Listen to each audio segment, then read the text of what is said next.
Action lovers के लिए तो ये मूवी किसी आई कैंडी ट्रीट से कम नहीं। और साथ ही इस मूवी के स्टार कास्ट ने तो चार चांद ही लगा दिए। ये कहानी उस आदमी पर बेस्ड है जिसे अपनी चीजों, अपनी यादों और अपने आसपास के रहने वालों से बेहद प्यार भी होता है। तो इस मूवी का नाम है जॉन विक, जिसको हम आज डिस्कस करने जा रहे हैं। कहानी शुरू होते ही इसके लीड कैरेक्टर जॉन विक को हम कार से बेइंतहा बुरी हालत में उतरता हुआ देखते हैं। ऐसा लग रहा होता है कि जॉन विक को किसी ने बुरी तरह से मारा होता है। और तभी जॉन अपनी पॉकेट से एक मोबाइल निकालता है और अपनी वाइफ को देखता है। मालूम नहीं जॉन के साथ किसी ने ऐसा क्यों किया और कब किया, ये सब हम कहानी में आगे जाकर देखेंगे।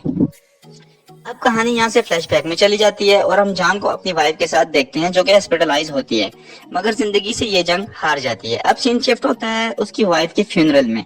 जॉन अपनी वाइफ की डेथ से बहुत ही अफसरदा नजर आता है। जॉन के पास से सब लोग चले जाते हैं मगर सिर्फ उसका एक पुराना दोस्त मार्केज रह जाता है। वो जॉन से गहरे अफसोस का इजहार करता है। मार्केज उसे कहता है कि जिंदगी में तुमने कई मुसीबतों का सामना किया और काफी बड़े काम भी किए, लेकिन अब तुम्हें एक नई जिंदगी की शुरुआत करनी होगी। इसके बाद जॉन अपने घर आ जाता है। घर आने के बाद उसका एक डोरबेल बजता है और कोई उसके लिए कोरियर लेके आया होता है। जॉन उस कोरियर पर से लेटर को पढ़ता है तो उसे मालूम होता है कि यह कोरियर किसी और नहीं बल्कि उसकी बीवी ने ही उसके लिए भेजा था अपने मरने से पहले। जब वो लेटर पढ़ता है तो उसमें लिखा होता है कि जॉन, मुझे मालूम है तुम मेरे बाद कितने अकेले हो जाओगे और इसीलिए मैंने डब्बे में तुम्हारे लिए तुम्हारा नया साथी भेजा है। उम्मीद है कि तुम दोनों एक दूसरे के साथ अकेला महसूस नहीं करोगे। डब्बे के अंदर एक छोटा सा पप्पी होता है। जॉन इस लेटर को पढ़ते हुए बेहद रोता है। फिर जॉन इस पप्पी, जिसका नाम डेजी होता है, उसको अपने साथ रख लेता है। उसको अपने साथ अपने बेड पर सुलाता है और देखते देखते उससे बेहद प्यार करने लगता है। जॉन पप्पी को अपने साथ खिलाता पिलाता है और सुलाता है क्योंकि ये उसकी वाइफ हेलेन की आखिरी निशानी होती है और वो अपनी वाइफ से बेहद मोहब्बत करता है। एक दिन जॉन अपनी ब्लैक कार घर के गैराज से निकालता है और पेट्रोल पंप जाता है पेट्रोल भरने। वहां पेट्रोल डालते हुए जॉन को कुछ लड़कों का सामना होता है जो उससे बदतमीजी करते हैं और तकब्बुर के साथ उससे इस कार की कीमत का पूछते हैं और कहते हैं कि ये तुम हमको फरोख्त कर दो। लेकिन जॉन भी उसे रूडली जवाब देता है कि ये कार फरोख्त करने के लिए नहीं है, जाओ और अपना काम करो। इस बात से ये लड़का भड़कने लगता है लेकिन उसका दोस्त आकर उसको पीछे कर देता है। अब रात का वक्त है और जॉन अपने घर में सोया होता है, लेकिन डेजी भौंक रहा होता है क्योंकि उसे कुछ महसूस हो रहा होता है। डेजी नीचे भाग जाता है। जॉन भी उठकर उसके पीछे भाग जाता है।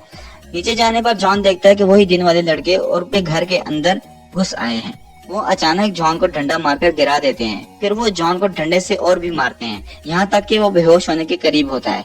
और फिर वो लड़के इस दौरान उस गाड़ी की चाबी को ढूंढ लेते हैं और जाते जाते इस पप्पी डेजी को भी जान से मार देते हैं। जॉन इस वक्त कुछ भी नहीं कर पाता क्योंकि उन गुंडों ने अचानक इस पर हमला किया होता है और जॉन बेहोश हो जाता है। उसे होश आता है तो उसको डेजी की लाश मिलती है। वो इसे अपने पास उठाकर बेहद रोता है। अब जॉन के पास वाइफ हेलन की आखिरी निशानी भी नहीं रही होती और वो टूट कर रह चुका होता है। जॉन इसके बाद डेजी को दफनाने लगता है और घर की सफाई करने लगता है। जॉन इस बात को जानता था कि ये गुंडे कार तो ले गए हैं, लेकिन उन्हें कार की खरीद और फरोख्त के लिए किसी कार डीलर की जरूरत पड़ेगी। वो अपने एक दोस्त के पास जाता है जिसका नाम होता है ओरेलियो। जॉन इसे अपनी गाड़ी के बारे में बताता है और साथ ही ये भी बताता है कि जिन गुंडों ने उसकी कार चुराई है उन्होंने जाते जाते उसके पप्पी को भी जान से मार दिया है। ओरेलियो और जॉन पहले से एक दूसरे को जानते हैं। ये दोनों एक अच्छे दोस्त हैं।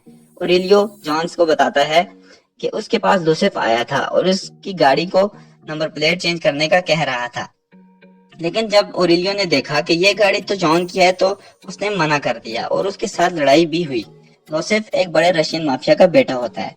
अब जॉन जान चुका था उसे क्या करना है, लेकिन इस वक्त उसे एक ऐसी गाड़ी की जरूरत थी जो कि ओरेलियो उसे दे देता है और उसे कहता है कि जब तक तुम्हें तुम्हारी कार नहीं वापस मिल जाती तुम ये इस्तेमाल कर सकते हो। जॉन के जाने के बाद ओरेलियो के पास वीगो का फोन आता है जो कि रशियन माफिया का हेड था और साथ ही लूसिफ का बाप भी। वीगो ओरेलियो से कहता है कि तुम्हारी हिम्मत कैसी हुई मेरे बेटे पर हाथ आने की। तो ओरेलियो से बताता है कि जिसकी गाड़ी तुम्हारे बेटे ने चुराई है वो कोई और नहीं बल्कि जॉन विक है। ये सुनकर वीगो बहुत परेशान हो जाता है और फोन रख देता है और नीचे आकर अपने बेटे लोसेफ को बुलाता है और उससे पूछता है कि क्या तुमने किसी की गाड़ी चुराई है। तो लोसेफ जवाब देता है कि हाँ चुराई तो है। तो वीगो उसे एक जोरदार पंच उसके पेट में मारता है और कहता है कि क्या तुम्हें मालूम है कि वो कौन था कि जिसकी गाड़ी तुमने चुरा ले आए हो। लेकिन लोसेफ गुस्सा हो जाता है और कहता है सिर्फ गाड़ी ही तो चुराई है, आखिर कौन है ये जॉन विक और मेरा क्या उखाड़ लेगा। तब वीगो उसे बताता है कि आम लोगों को मारने वालों के लिए कातिल काम आते हैं और कातिलों को जो लोग मारते हैं उन्हें वुगी मैन कहा जाता है। और जो वुगी मैन का जो शिकार करता है उसको कहते हैं जॉन विक, जो कि एक तबाही का दूसरा नाम है। उसकी गाड़ी चुराई है। उसने न जाने कितने ही वुगी मैन का सफाया किया है। वो काफी ऐसा मेरे लिए भी काम करता रहा है और उसे किसी को मारने के लिए किसी बड़े हथियार की जरूरत कोई नहीं होती। वो एक पेंसिल से भी किसी की जान ले सकता है। एक वक्त था जब वो मेरे लिए काम करता था, लेकिन तभी उसे एक लड़की से इश्क हो गया था और जिसका नाम था हेलन। और हेलन ने मरते वक्त उसे अपनी आखिरी निशानी दी थी जिसका नाम था डेजी, जिसे तुम जान से मार आए हो। और अब जॉन विक तुम्हारे पीछे जरूर आएगा। जो कि वीगो एक अंडरवर्ल्ड माफिया का डॉन होता है, तो वो अपने बेटे को बचाने के लिए हर मुमकिन कोशिश करता है। जिसके बाद हम जॉन को देख पाते हैं जो कि अपने घर के फर्श को तोड़ रहा होता है और उसके बाद वो वहां से एक सूटकेस निकालता है जिसमें से काफी यूनिक गन्स और बुलेट्स भी होती हैं। अब जॉन को वीगो का कॉल आता है और वीगो से कहता है कि मेरे बेटे और तुम्हारे बीच जो भी हो उसे गलती समझकर माफ कर दो, लेकिन जॉन कोई भी जवाब दिए बगैर फोन काट देता है। अब वीगो समझ गया कि जॉन मेरे बेटे को मारने बगैर रुकेगा नहीं, इसलिए जॉन को खत्म करवाने के लिए वीगो उसके घर गुंडे भेज देता है। मगर जॉन खुद ही इतना बड़ा किलर होता था कि कोई उसके सामने टिक नहीं सकता था। और फिर युवा हो गए इन गुंडों की लाशें बिछ गई। फिर अपने ही कुछ लोगों ने ये लाशें उठाई और ठिकाने लगा दी और जॉन ने इन्हें हरजाना भी दिया। अगले दिन वीगो मार्केस के पास आता है और जॉन को कत्ल करने का कहता है। मार्केस खुद एक वुगी मैन किलर होता है, लेकिन वो वीगो को इस काम से मना कर देता है और कहता है कि ये तुम्हारा मामला है, तुम खुद ही संभालो। अगले दिन जॉन एक होटल पहुंचता है जिसका नाम होता है कॉन्टिनेंटल। इस होटल में दुनिया के बड़े बड़े माफिया बैठते हैं, दोस्त भी एक छत के नीचे और दुश्मन भी, लेकिन कोई भी इस होटल में गोली नहीं चला सकता क्योंकि ये रूल्स एंड रेगुलेशंस के खिलाफ होता है। खून खराबा, कत्ल और बदले जैसी चीजों की तो इस होटल में बिल्कुल इजाजत नहीं थी। इसलिए जॉन अपना काम पूरा करने के लिए यहाँ एक रूम बुक कर देता है। यहाँ उसे एक लड़की भी नजर आती है जिसका नाम होता है परकिंस। ये जॉन को घूर रही होती है। उसी होटल में जॉन की मुलाकात विंस्टन से होती है जो कि होटल का मालिक होता है। जॉन को अपने होटल में देखकर विंस्टन हैरान होता है क्योंकि वो जानता है कि जॉन ने अब कत्लेआम छोड़ दिया है, मगर आज वो यहाँ पर आया है जिसका मतलब जरूर कुछ स्ट्रेंज हुआ है।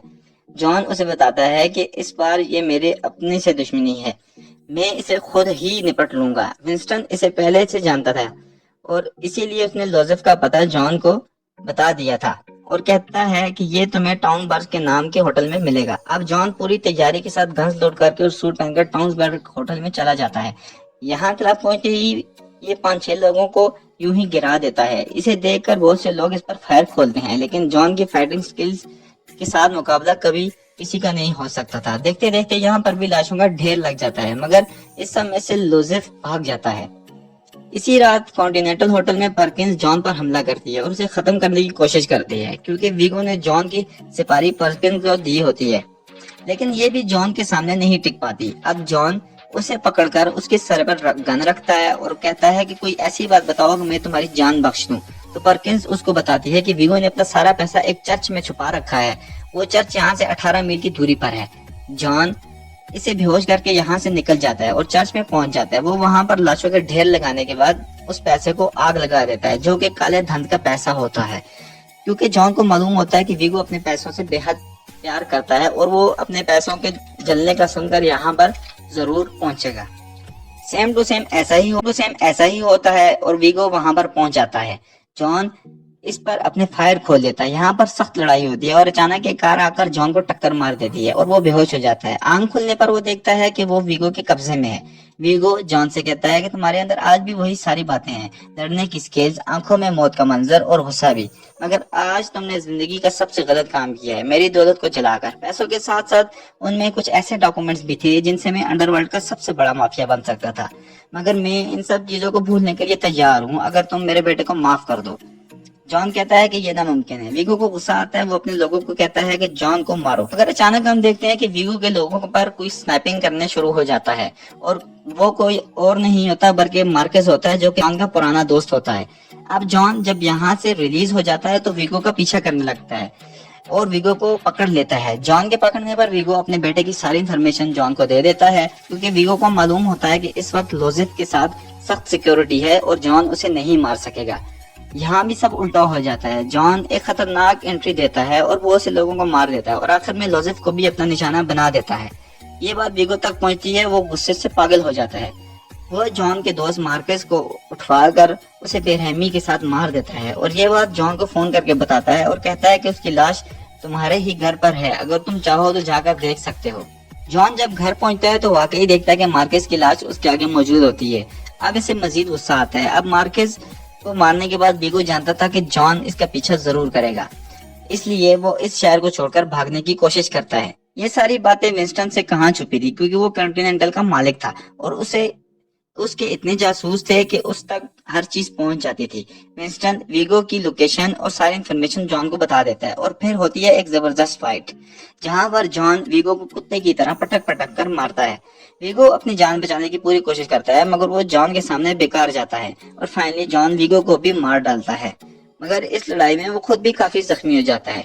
इसीलिए पास ही एक मेडिकल सेंटर में छुपकर इंजेक्शंस और बैंडेजेस अपने आप को इसके साथ रीहील करने की कोशिश करता है और पास ही देखता है कि उसे एक डॉगी नजर आता है जो कि एक पिट बुल होता है। जॉन उसे अपने घर लेकर आ जाता है और यूं इसी के साथ जॉन विक का फर्स्ट पार्ट एड हो जाता है। हमारी वीडियो को लाइक कीजिएगा और हमारे चैनल को जरूर सब्सक्राइब कीजिएगा।